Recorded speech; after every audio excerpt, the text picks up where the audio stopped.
Director Mueller, you wrote in your report that you, quote, determined not to make a traditional prosecutorial judgment, end quote.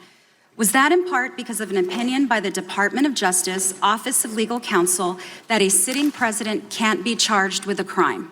Yes. Director Mueller, at your May 29th, 2019 press conference, you explained that, quote, the opinion says that the Constitution requires a process other than the criminal justice system to formally accuse a sitting president of wrongdoing, end quote.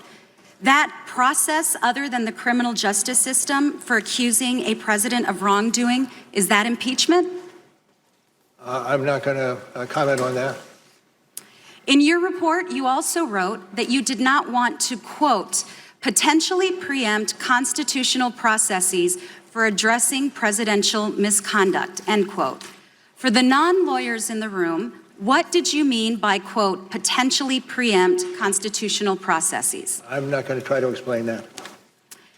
That actually is coming from page 1 of volume 2. In the footnote is the reference to this.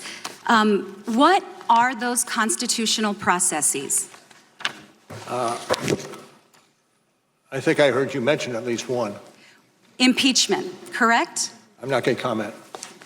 Okay, that is one of the constitutional processes listed in the report in the footnote in volume 2. Your report documents the many ways the president sought to interfere with your investigation.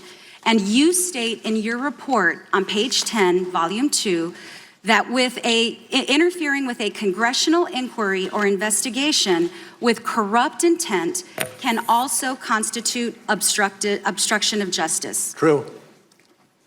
Well, the president has told us that he intends to fight all the subpoenas. His continued efforts to interfere with investigations of his potential misconduct certainly reinforce the importance of the process the Constitution requires to, quote, formally accuse a sitting president of wrongdoing, as you cited in the report. And this hearing has been very helpful to this committee as it exercises its constitutional duty to determine whether to recommend articles of impeachment against the president.